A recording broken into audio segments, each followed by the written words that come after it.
Sur les lignes de vie d'un peuple, où se situent les Belges? Les Belges, c'est le titre de votre enquête, Jérémy Audouard. Il y a un livre publié aux éditions Atelier Henri Dougier. Merci d'être avec nous. Alors, vous êtes journaliste français, vivant en Belgique depuis 2008 maintenant. Les Belges, oui, mais les Wallons, les Flamands?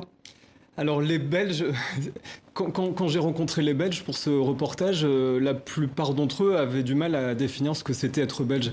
Parce que quand on regarde de manière très froide ce qu'est la Belgique aujourd'hui, c'est deux sociétés qui vivent côte à côte. Au nord, les Flamands qui sont néerlandophones et au sud, les Wallons qui sont francophones. Et chacun vit un peu dans son monde. Et ce que j'ai essayé de voir dans ce livre-là, c'était de savoir qu'est-ce qui unit encore ces deux sociétés. Alors justement, moi en tant que Belge, votre livre m'a agacée.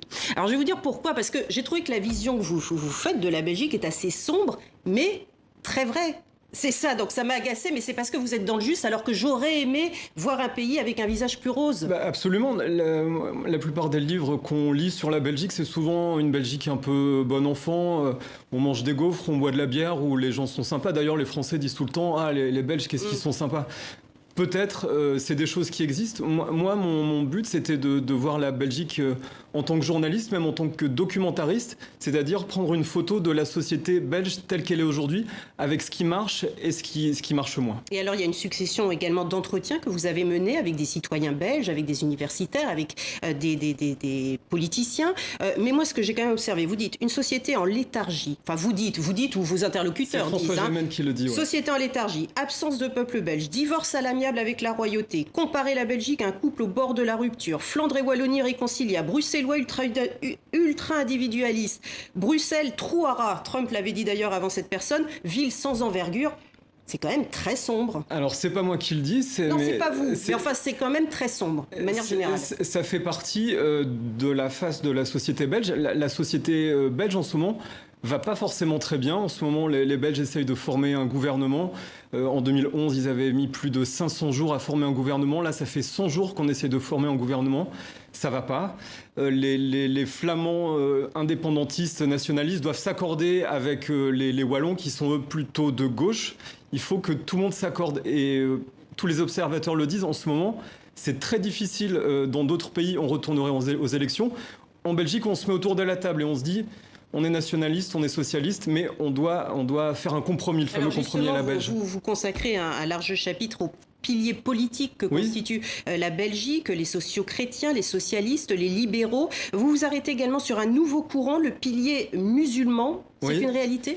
Alors c'est une réalité, oui et non. Contrairement à plein d'autres pays, ici, en Belgique, les populations d'origine marocaine se sont plutôt bien intégrées d'un point de vue politique.